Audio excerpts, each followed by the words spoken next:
حبايب قلبي عاملين ايه؟ يا رب تكونوا بخير. النهارده بداية تجديد وهنجدد غرفة النوم كده وندهنها ونخليها احلى من الاول بكتير. زي ما انتوا شايفين غرفة النوم بتاعتي أو الخشب بتاعها لونه غامق بني، ودي بقالها فترة عندي، بقالها 13 سنة يعني من يوم ما اتجوزت. فحبيت ان انا اجدد، وبصراحة كانت صاحبة الفكرة هي متابعة عندي من العراق. اسم الايميل بتاعها يقين.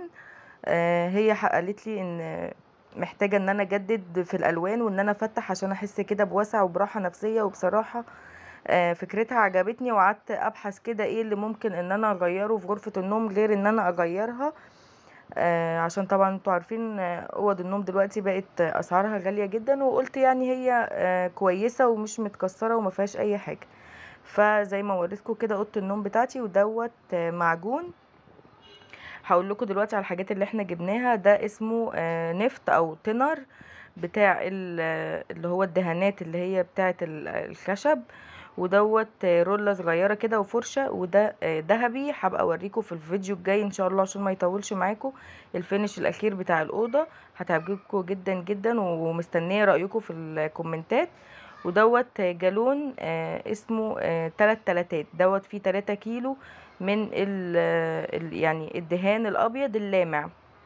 انا حبيت النهارده ان انا اعملها ابيض عشان افتح، عشان انتوا طبعا زي ما انتوا شايفين المساحه بتاعه الاوضه مش كبيره جدا، فانا حبيت ان انا اخلي لون يكون فاتح كده عشان يوسع معايا الاوضه ويديني وسع كمان في الاوضه.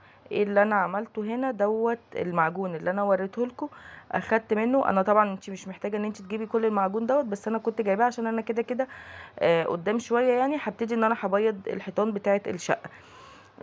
بتاخدي منه وبتحطي على الفتحات اللي بتكون موجودة يعني في أوضة النوم كده. ساعات بتلاقي فيه فتحات مكان الخشب أو شروخات أو حاجات زي كده، بتبقى حاجات بسيطة بسبب الوقت اللي عدى على الأوضة بقالها كتير وكده. فانتي بتحط لها معجون زي ما انتوا شايفين وبتسيبوه لغاية لما ينشف، وبعد كده بتصنفروه بصنفرة خشنة. هنا بقى بوريكم جوزي حط يعني النفط دوت او اللي هو التنر، حط منه على البوية. وبعد كده ابتدى ان هو يقلب فيه. دلوقتي يا بنات لو انتي واحدة يعني مش راجل اللي هيعملها وحابة ان انتي تجددي اوضتك، هو قال لي ان حتى لو زاد النفط، يعني انتي لو حطيتيه وحسيتي ان هو خف منك تقدري تستني عليه شوية، هو بيطير بسرعة. وطبعا كل ما تحسي ان البوية بتاعتك تقلت معاكي بتزودي شوية من التنر او النفط ده. هو هنا ابتدى ان هو يعمل الرسومات اللي موجودة البارزة اللي هي بتكون في الدولاب دي، علشان خاطر بتاخد شغل اكتر، لان بيبقى فيها فراغات وكده ولازم تكون متغطية كلها.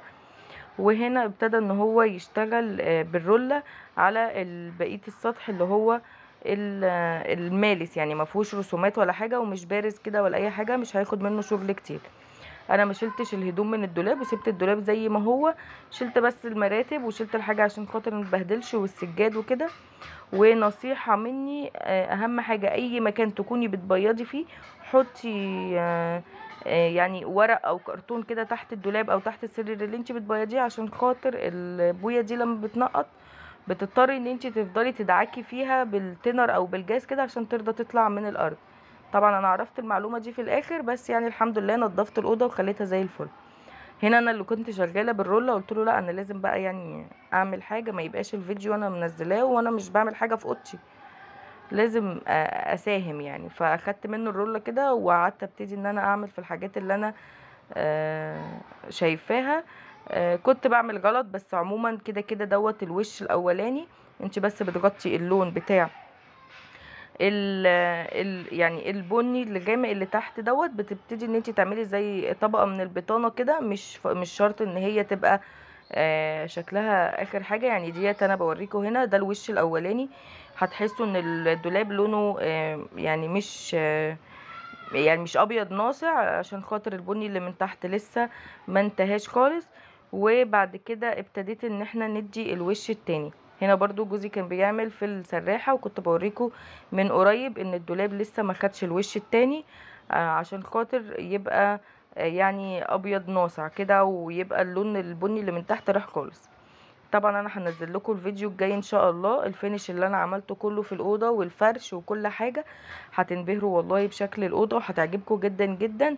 وده تحفيز يعني للي عايز يغير من اوضته ويجدد كده عشان خاطر تحسي بالراحه النفسيه. وطبعا بشكر المتابعة بتاعتي من العراق. اهلا بيكي وربنا يخليكي يا رب، وان شاء الله كده اسمع بالنصايح بتاعتكم، يعني اللي اقدر اعمله. دي السراحة برضو، دي كان الوش الاول، ده كان شكله برضو. هتحسوا ان البني غامق وملطش كده، بس بعد ما بتديها الوش التاني كل الحاجات دي بتختفي، لان طبعا احنا بنحط لون فاتح على حاجة كان لونها غامق. يعني انتوا زي ما شفتوا الأوضة في الأول كان لونها بني غامق، فاهمين قصدي؟ ودلوقتي هوريكم الوش التاني بتاع الأوضة.